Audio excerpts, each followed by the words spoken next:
Hello, welcome to Quackalope. Thank you for being here. Today we are unboxing Nemesis! Woo! We're unboxing not only the core everything, but also Lockdown, which is a game that I have been insanely excited for. I'm very excited as well. Now, for those of you that are on the video commenting down below being like, Jesse's a liar, he doesn't even like Nemesis, yes. I have two theories. First off, the cooperative version of Nemesis might be where I fall in love with this game. We're going to test that later on. We'll see if that's really true. Highly thematic, insanely well-produced board game, with the caveat that semi-co-op in here hasn't worked for me. That has nothing to say about Lockdown. Lockdown we had a chance to play, we played it on TTS, showcased it here for the audience, and the thing that I'm the most excited about Lockdown is the fact that the semi-cooperative elements have been heightened. Not only can you bring people back from the dead, you also are able to do things like control sound by flicking lights off and on, manipulating where different danger zones are, and also hijacking your way out of the base to, plan your escape. I am very excited for Lockdown. I have had great experiences with Lockdown, and I am looking to redeem Nemesis. Redeem. I think that's the right word. Yeah, I think that's the right word. Yeah. Either way, let's dive into this. I'm excited. Let's start with the core. Let's start with like the base original Nemesis. So, if you pledged and you've never owned Nemesis before, like I have not, this is everything that you're going to be getting, including like extra little tokens that came in the box and stuff and such like that. You've never played Nemesis. I have not played Nemesis. I have watched thousands. I've watched lots of hours of video on playing Nemesis because I'm really excited about it. You also are a massive fan of Take That, Skirmish. Huge fan of Take That and Skirmish. When he said, oh, I only want to do the cooperative version of Nemesis, I'm like, why? What's the point? Yeah. Yeah, and then I said, don't worry, I want to do the aggressive version of Lockdown. Yes. All right, so, base Nemesis. We are familiar enough with this game that we can talk about it as we open it up. Of course, coming from Awakened Realms, designed by Adam Kwapinski. Look at this box. The box is fantastic. The designer of this is also the designer of a whole lot of games, but another game called Frostpunk, which is coming out very soon, that I'm also insanely excited about. I think he is one of the strongest designers in the industry right now. I mean, if you're looking at this game board, and we're not even at the board portion yet, but just the actual cardboard that's here, so super thick. These little area rooms where you go in and their different pieces are hidden.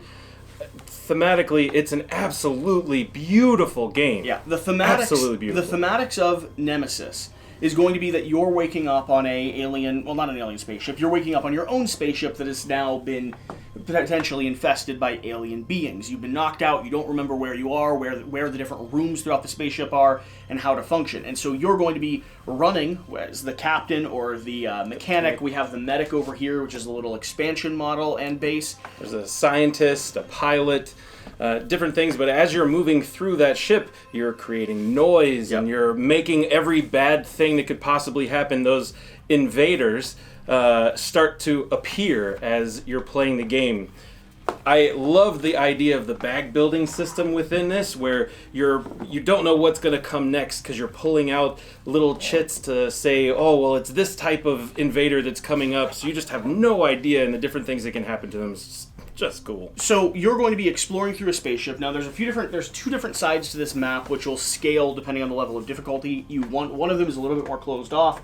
One of them is a little bit more open, where you can explore everything a bit easier. And the objective of the game, if you're playing semi-co-op, the objective of the game is going to be able to fulfill whatever your private mission is, which may or may not involve murdering, betraying, or abandoning other players, and then find your way off the ship, which usually has to deal with either the ship returning back to Earth without alien life forms still existing on it, or you being able to hop into an escape pod and blasting your way off the side of the ship, oftentimes abandoning people on the way. But even that doesn't necessarily mean you're going to win, because you still have to go through your cards, and if you've been infected through either fighting or not properly clearing any sort of potential infections within your system, you could still technically be infected, and you might infect Earth when your ship lands. So the way that your card system works is you're going to have a deck of kind of action cards that throughout the course of the game you'll be cycling through. These are going to give you both more powerful and basic actions. You can discard them to move, manipulate, search, look around a room, and of course attack and fight. But then also, every card will have its own modifiers that, depending on if you're in the right room with the right technology, the right skill, you can then take even more powerful, kind of bigger actions. This is the thing that you were mentioning. This is the code reader. So it actually has a slot at the top where if you take one of the contamination cards and you slide it into the code reader, like one of those little things, you know, from the 80s and early 90s, it'll actually show you whether or not you're infected by that particular card. Which I just think is a great additional element to the game. And it works really well. Cool concept. It works really well. So I'm going to set this off to the side. So we don't need to go through every bit of Nemesis. Let's go ahead and get this reorganized a bit and start looking at the expansions. I'll find them. I'll find them. I mostly just wanted to show amazing. Awakened Realms always does incredible. They do. So let's get these punch boards out from underneath this board, and let's leave this big board here in the front and center. Okay. I will set some of these off to the side. Now, the next goal after unboxing all of this is, of course, to punch and organize it all, which is a whole nother project. You should really invite a game group over just to handle all that. That's what I get to do. I punch things. Yep, that's why we had you drive all the way up here. He drove like 7 hours today, so yeah, you know, it's a big commitment. The Void Seekers expansion adds new... Now, I've never played with these modular expansions yet. I'm actually very intrigued by them. Listen. Adds a new intruder race along with their models, tokens, and specific event cards. Additionally, introduces a new game mechanic, character insanity. Ooh. Everything in space is still and silent, but not Nemesis. Her corridors are filled with screams, panting, gunshots, and electric buzzing. The AI's glass eyes observe the crew shooting at the walls, scratching their faces and cutting their veins. AI can't understand what is happening and why humans don't listen to her. They talk about monsters, horrors in the dark. AI searches the whole ship, but can't find anything other than some clumps of biomass on the floor. Maybe it should burn them. Could you survive a fight with your own mind? Nice. That sounds awesome. Yeah. This game is insanely thematic. It tells some of the most immersive stories in board gaming that I've ever came across. The Void Seekers expansion. I also want to try this solo, by the way, for those of you that are wondering as well. So this is introducing insane purple creatures. The Void Seekers board. Very nice. And, of course... Oh, man. Those are some nice-looking minis. Wow. Okay. Here you are. That's what you're really looking for. Yes. That is... It's like a spider mixed with a praying mantis with an alien head. And a little bit of Cthulhu. All mixed into one. Just the whole cacophony. Yeah, pretty much everything you could possibly think of in a nightmare, it's on that menu. So, this is interesting that this is... I think this was this, but they punched those and then... Decided to give you better ones? Well, they must have had a misprint or something on the production, and they were like, we are not satisfied with that. Which is one of the great things about Awakened Realms. They are not going to put out something that isn't at a very high quality. This is insane. That's just amazing news. So, the Void Seekers is one of the expansions that I've been the most intrigued about, but I haven't gotten to table yet. So I need to. Then, you want to read about one of those other ones? Yes.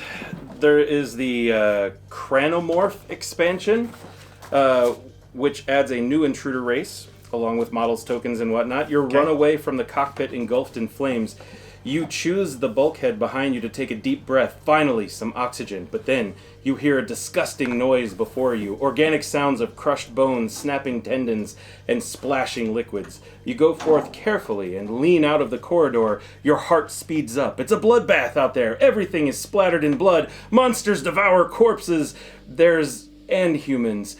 Maybe the burning room wasn't a bad place to spend a little time after all. So this is adding in what? Mutations specifically? It's a completely different alien race, it sounds like, like the Void Seekers. The Void Seekers added a different alien race along with insanity, and I think this adds an alien race along with your own twisted... Yeah, so look, that's like a human that has now been transformed on the front. Yes, it does. Let's see what we have here. So I don't know much about this expansion. So Cranomorph, that would make sense because it's morphing from... Oh, yes. Ooh, so gross. clearly Look, when you're... Look what I just found. That- She's literally eating flesh. Yeah, Okay. and if you look at these minis, it's very clear that they are morphed with the alien bodies, and they have human, disgusting heads. Oh, lovely. Wow. Lovely. It's like gore. all Wow. over the Yeah, place. that's really Just gross. Delicious, delicious, Lovely. Gross. Lovely, lovely, lovely. very squishy. Yes. Okay, well, we're just gonna quietly put this back in, and we'll pretend like we don't own this expansion. You know, this is one of those that just didn't Didn't come. arrive. I don't honestly. know anything about it. It's very- don't even know. That one just Feel needs to... like you're inviting bad things Yeah. into your life. That's if a little you rough. Play with that one. That's a so... little rough. So moving on, before we that, even yep. talked about anything else, Okay, just this set here that is the Aftermath expansion for Nemesis. No flavor text on the back, just a really unique picture of someone plugged into the Matrix, apparently. Let's see what it has Yeah. inside of it. The Aftermath expansion. I'm wondering if this is like Kickstarter stuff, or is this like a full-on expansion? We will It see. does give a time frame on the back, but maybe that's the Okay. time frame for the original Nemesis. It could be. Interesting. I don't know anything about this one. Let's see. Let's see what's going on here. Ooh, it gives you another playable character called the Convict. That's kind of cool. I wonder What game mode should I choose? The main mode of Nemesis Aftermath is the epilogue mode. Oh, this is the thing that is like CEO. a 45 to 60 minute 5-turn game which is played after a regular game. At the start of the epilogue, an unspecific amount of time has passed since the events occurred on Nemesis, the base game. The players use characters which haven't taken part in the base game, who enter the Nemesis to investigate. The ship bears many scars. Oh, so cool. Nice little smaller game board there that goes with it. You've got 5 new playable characters: the Convict, the CEO, the Android, the Psychologist, and the Bounty Hunter. So after you finish a game of Nemesis, you pop this out, and you are playing within the remnants of the last game you just played. Space Cat. That's all you need. Space Cat. That's That's really all you need. There's timer in here as well. Interesting. Yeah. No, I feel like we definitely have to play this 1,000%. I kind of want to set up a game as if we just finished, Yeah. and then just play this scenario. For sure. This looks really cool. Really cool. Neat. I love the concept of this. Mm-hmm. I love that it's giving you room to explore the story that you just explored. So I wonder what if your ship explodes in Nemesis, though? Can this game still even happen? That's an interesting question, right? An epilogue game is much shorter than a regular Nemesis game, but it is more difficult and often a very dynamic playthrough. Instead of objectives, players have to deal with a seemingly simple personal requirements while trying to cooperate in order to cope with various alerts. In addition, players pursuing more selfish interests might accept a lucrative offer. The players also use additional shuttleboard, which represents a new small ship docked to Nemesis, consisting of additional 4 room slots. You can play the epilogue game with less players than the number that actually participated in the regular game. So it doesn't even sound like... It sounds like you could play it just immediately afterwards. It totally does. But it also sounds like you could just set up a scarred and ruined ship. Yep. And play it as its own standalone puzzle. This looks really cool. That's all. This looks really cool. All right. What a But neat idea. All of this is stuff that people have already Yeah. seen and explored. Let's... Oh, I don't think the paper wait. was supposed to go in there first. Yep. Let's... Oh, is that... Wheelchair guy is from He's from base the other game. one, yeah. Let's start taking a look at what I am actually insanely excited about, which is Lockdown. Now, all of this stuff is also cross-compatible.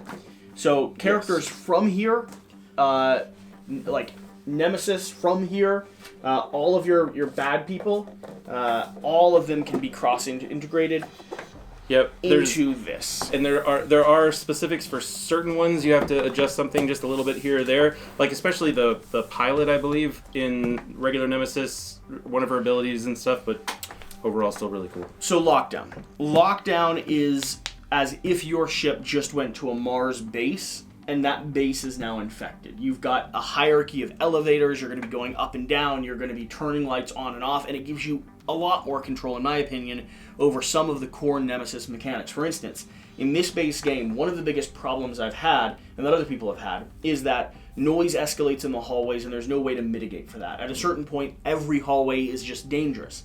Well, here, when the lights turn on, all noise clears. So if you go out of your way or a friend decides to help you or screw you, you can actually control where all that sound is happening and how you're actually maneuvering around the base itself.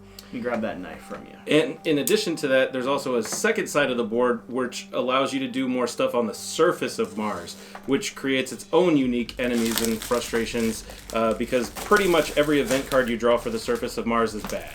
Nice. Yeah. Very cool. All right. Let's see what we have inside.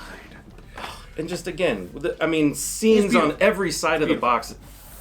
Boom. Amazing. Boom. Absolutely amazing. Boom. Nemesis Lockdown. Let me see. You can go and start digging in. Okay. Nemesis Lockdown. The moment she awoke, choking on the fluids of her hibernation chamber, she woke finding herself being nervously lifted by 3 silhouettes in full hazmat gear. The hesitant moves of her saviors and the fear in their eyes, barely visible behind the foggy visors, confirmed what she already knew. Before she drifted off again, her eyes flickered to another container next to her. Inside was one of the creatures who had destroyed her ship. Too exhausted to even scream, darkness took her. These screams of anguish and fear could come later, but she found herself trapped in a dark holding cell in the depths of the BSL-4 facility somewhere on Mars. She realized then that there would be no return home, no chance to mourn her friends who died on her ship, no opportunity to overcome her nightmares, full of fangs and viscera. For the first week, still harbored a slim hope that this was a routine quarantine, that one day she'd be released back into the light and life of the outside world. As more time passed, the truth of her situation began to crawl in her thoughts like a cold parasitic worm. To the outside world, she was already dead. One of 6 victims of some made-up industrial accident, covered up by corporations who only saw her value as an experiment.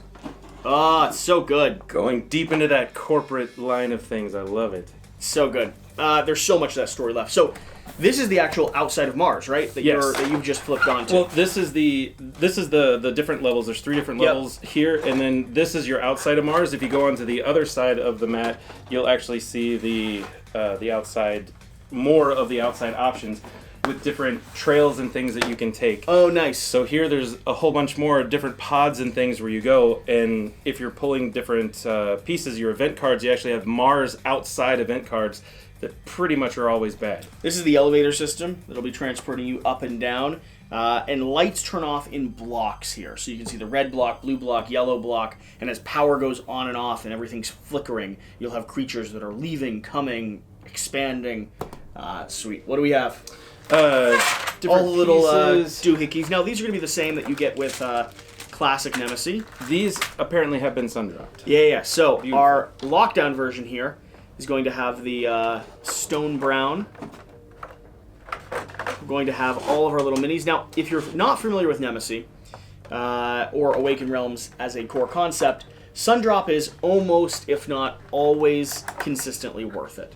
The difference between that and that, night and day. Yeah, is absolutely insane.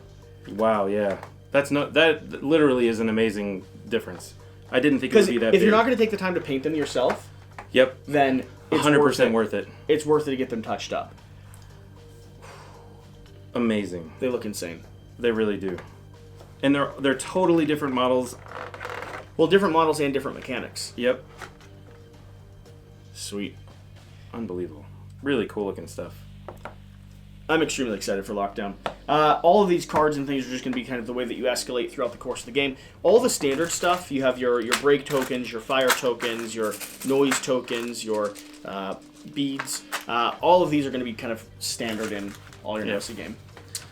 And with this, the main difference about pods and things is that you go into an area, it tells you which of the, what is it called, resource pods or something like that? Mm-hmm. Like they're moving storage items from one place to another.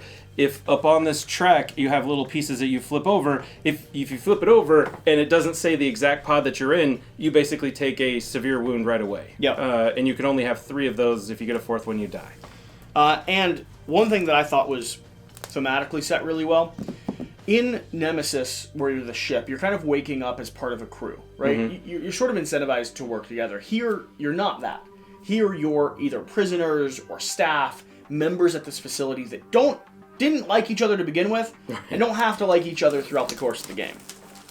Yeah, thematically, I think that does make a lot more sense. There's well, in my job, I don't really have that many coworkers I would want to get rid of. Pretty much not any of them, because I know that they watch this.